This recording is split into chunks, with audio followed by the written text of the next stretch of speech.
Let me tell you about a researcher who went looking for monsters and instead found systems of questionable morality. The story begins with Leo Bernardo Villar, writing in 2019 for the journal Anti-Trafficking Review, in an article titled Unacceptable Forms of Work in the Thai Sex and Entertainment Industry. It sounds, at first glance, like a paper about vice, morality, and scandal. But Villar isn't chasing headlines. He's chasing working conditions, the kind you'd measure with a clipboard, a recorder, and a lot of careful listening. So he goes to Thailand, not as a tourist, but as a labor detective. He walks through Bangkok's entertainment districts, the beachside glow of Pattaya, northern cities, and border towns.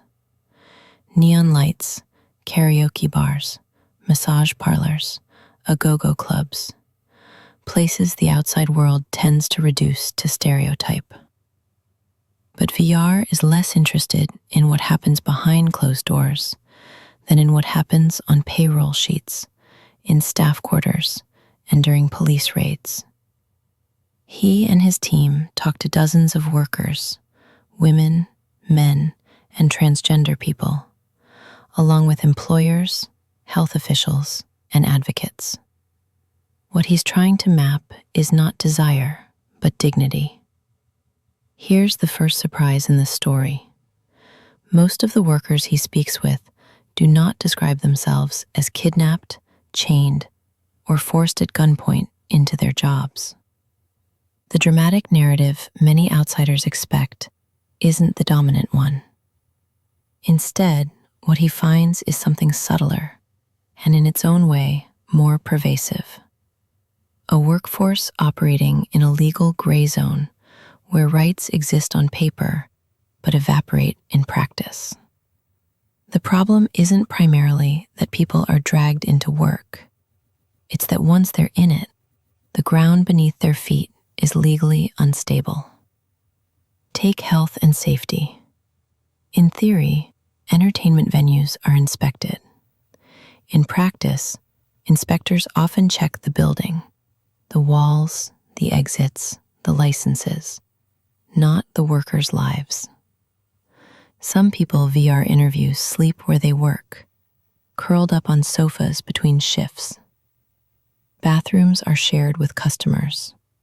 Air is thick with smoke and noise. Occupational health, the kind factories or offices might talk about, barely exists here. And then comes the dark irony.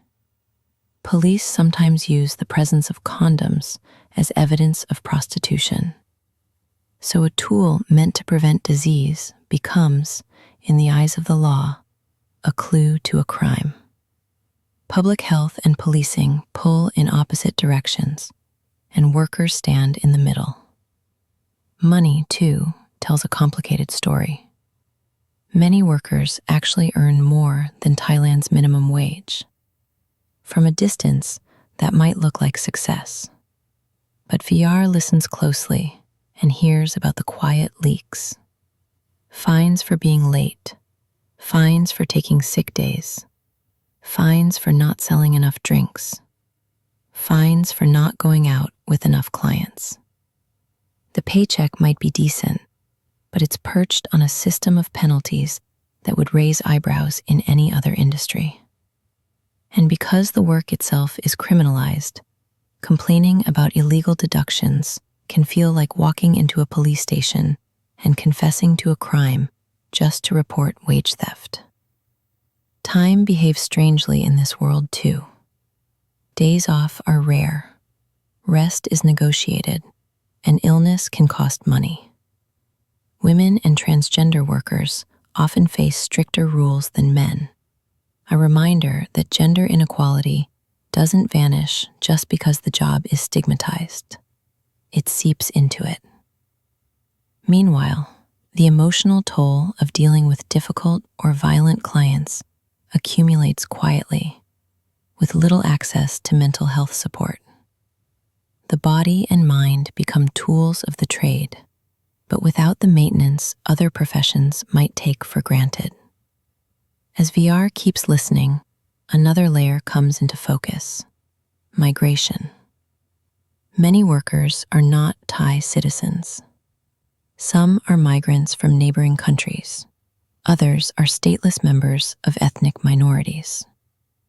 Their legal status makes them especially vulnerable. During anti-trafficking raids, operations publicly framed as heroic rescues, these workers can be detained, questioned, and deported, even if they chose their work. They lose income, housing, and community overnight. Back home, debts remain. Some migrate again, stepping back into the same risks. In trying to save them, the system often shuffles them around like pieces on a board, never asking where they actually want to stand. Transgender workers tell their own version of this story, one where stigma doubles. They face prejudice not only as sex workers, but also because of their gender identity. Clients may react with embarrassment or hostility. Police may target them more readily. Healthcare providers may treat them with suspicion. VR's research shows how discrimination layers itself.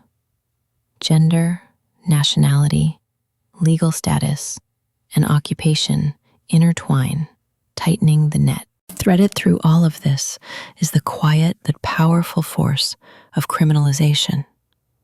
Because sex work is illegal, workers cannot easily turn to the law for protection. Reporting abuse risks arrest. Reporting wage theft risks exposure. Accessing Social Security or formal labor protections becomes nearly impossible when your job isn't officially recognized. It's as if an entire workforce exists in a parallel labor market, visible enough to be policed, invisible when it comes to rights. And yet, amid all this, many workers speak about their lives in ways that complicate simple victim stories. They talk about sending children to school, supporting parents, saving to open small businesses, building futures that feel more stable than the ones they left. VR doesn't romanticize their situation, but he insists on taking their perspective seriously. The science of labor, after all, starts with listening to workers describe their own realities. By the time the story reaches its end, VR's conclusion feels less like a moral argument and more like a systems analysis. When a type of work is pushed outside legal protection, the risk of exploitation grows, not because the work itself automatically equals abuse, but because the usual safeguards can't function. Laws meant to suppress harm end up creating conditions where harm is harder to challenge. The monsters in this story aren't always individuals. They're gaps in the system where rights fall through. So the article leaves us with a question that lingers well beyond Thailand's nightlife. What happens in any society when stigma shapes the law and the law shapes working conditions? VR's research doesn't shout the answer. It tells a story full of human voices and messy realities, and invites us to look more closely at the structures we build and who they leave standing in the shadows.